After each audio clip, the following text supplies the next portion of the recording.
Happy Monday, ladies and gentlemen, Allincrypto here, and welcome back, guys, for what is going to be nothing short of another jam-packed daily market update. As always, we've got a lot to get through.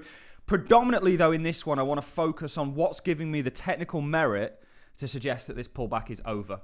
We've been looking at falling wedges across the board. We're looking at a falling wedge for Bitcoin in the form of a continuation pattern that's going to see progression to the upside. We'll start there. Then we'll look at the total market caps, some crypto stocks that all point in the same direction, and maybe a few altcoins that give us the technical merit. And there's lots of them out there, but we're seeing essentially reversal structures across the board for the crypto space. And I want to spend a bit of time talking to you guys about that. There's maybe confluence there with a global M2 lead and a few other things in regards to this pullback being over. Then we're going to talk about more news in regards to crypto and banking and how major institutions are US market entering. So we're talking about the likes of Deutsche Bank, Standard Chartered, and many more out there. Of course, there's news from Coinbase, Circle, BitGo, and Paxos. They're all looking to apply for bank licenses for charter, and that's according to the Wall Street Journal. Then we've got news in regards to the whole situation right now. Obviously, the tariff situation. China have vowed retaliation over US trade deals, and we'll look at what is going on there. I think it's very logical that a deal is made.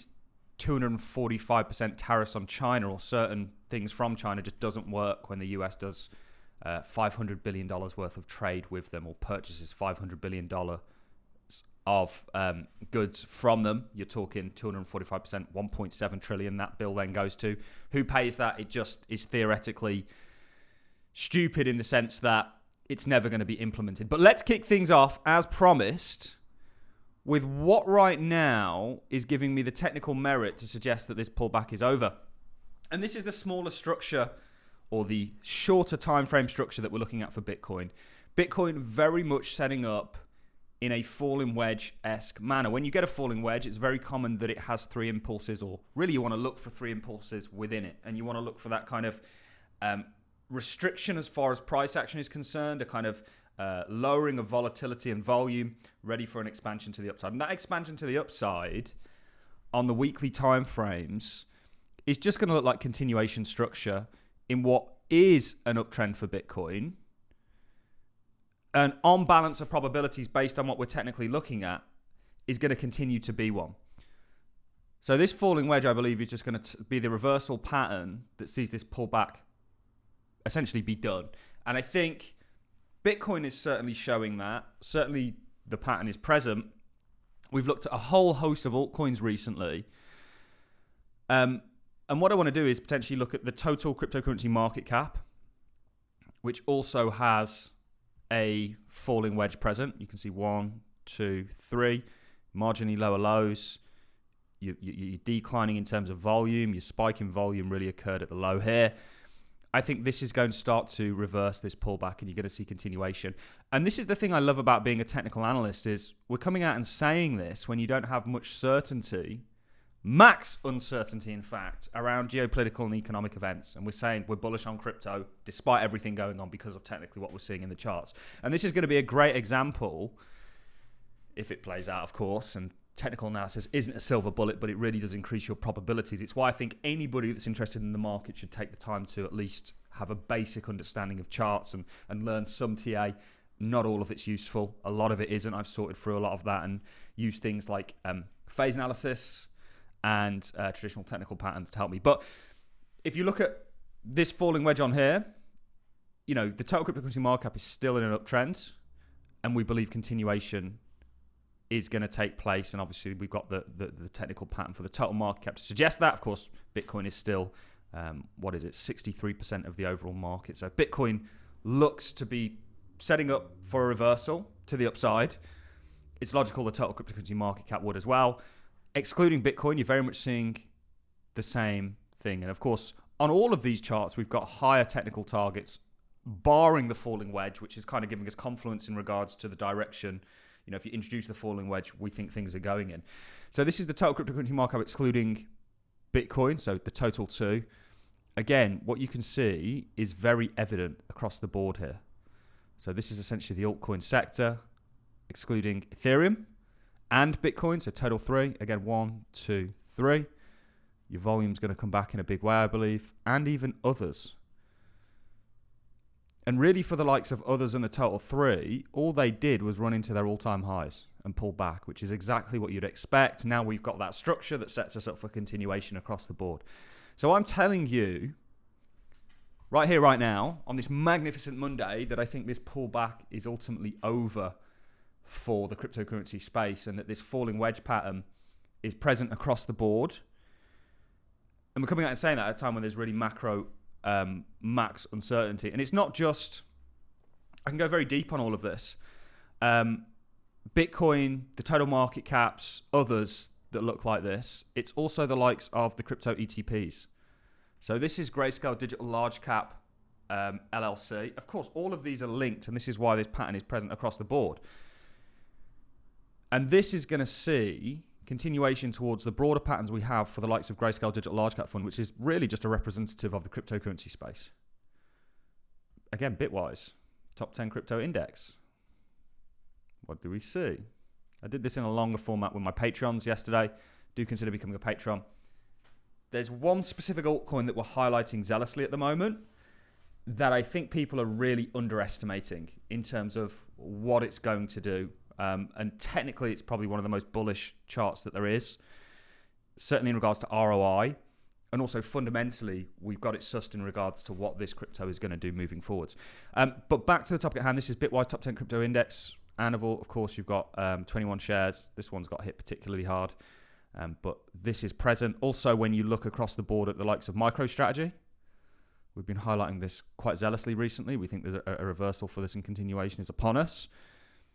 And what was the other one that we looked at? Coinbase, I believe, which is a stock that's done very well for me. You know, what we're essentially looking at is an end to this pullback, and the technical pattern that sees that come to fruition, of course, is this falling wedge, which in the bigger time frame sort of scheme of things just leads to continuation for this market. So we are bullish. We're saying that this pullback on balance of probabilities based on technically what we're looking at is over. Time will tell if we're right or wrong on it, but do pay attention, watch this through so you can tell me I'm wrong, tell me I'm right. Again, technical analysis isn't a silver bullet, but it does increase your probabilities of being right on the outcome of tomorrow. I truly do believe that. And again, we're bullish at a time of max uncertainty. It's going to be interesting to see how the stock market opens up today. Of course, it's been closed since Thursday. I think this is all going to be narrative driven in regards to geopolitical events. And that could be what sees the continuation for the cryptocurrency space, or it could be something internal like a host of ETFs being approved. So enough about the sort of markets and the charts. Let's talk a little bit more about fundamentally what's taking place. Now, yesterday we brought you news of Charles Schwab and how they're looking to offer in the next 12-month crypto spot trading facilities in the US. That's huge because it essentially hints at a regulatory framework that is going to allow and permission that, and one of the largest institutions in the world actually entering that arena. We've got news that crypto and banking, major institutions are US market entry. Major financial institutions, including Deutsche Bank and Standard Chartered, are reportedly considering expanding their crypto operations into the US cryptocurrency market. Additionally, crypto firms like Coinbase, Circle, BitGo, and Paxos are said to be exploring options to secure banking licenses or charters. This reflects a potential shift towards greater integration of digital assets with traditional banking systems. Through these plans remain unconfirmed. Now, if you guys remember that Bank of America CEO clip where he said, once we get the regulations, most major banks are going to enter, we're at that stage now. And they are going to levy certain cryptocurrencies to enable the future financial system.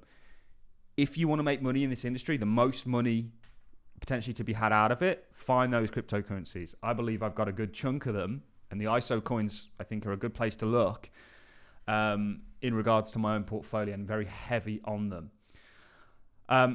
So we are seeing continued sort of fundamental progression towards the cryptocurrency space. It has unbelievably fundamentals which make us bullish, or good fundamentals which make us bullish. We're seeing kind of confluence of that day by day. There is news. There's this whole situation, of course, going on right now, geopolitically, economically, with Liberation Day tariffs.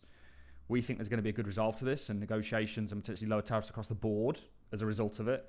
The one prior perhaps to that right now is China. Now, China have vowed to retaliate over US trade deals. China has issued a formal warning to the international community, indicating it will retaliate against countries that engage in trade agreements with the United States if such agreements undermine Chinese economic interests. This statement from the China's Commerce Ministry comes in response to the recent US tariff policies aimed at incentivizing global trade partners. So this is still a situation that needs to be watched. I think there's going to be a resolve to it. I ultimately think it's logical that the US win this monumentally because they have all the cards. However, this is still a disruptive situation to the markets that needs to be watched, certainly for escalation, which is going to drag everything with it. But saying all that, we're bullish, guys, and we're giving you, certainly at the start of the video, I think enough technical reasons to be bullish. We have actually many more. And this is where we get the sort of saying out there, when it walks, talks, and quacks like a duck, it's a duck. Because what I believe we're looking at with the cryptocurrency space right now is quacking. And I ultimately think we've got that sort of next leg for the markets ahead of us, and we've got the technical merit to suggest it. That's it from me, guys. I'm going to love and leave you all. Enjoy the rest of your Mondays. It's a bank holiday here in the UK. If you're at work, unlucky. That's it from me, guys. Thanks for watching. See you soon.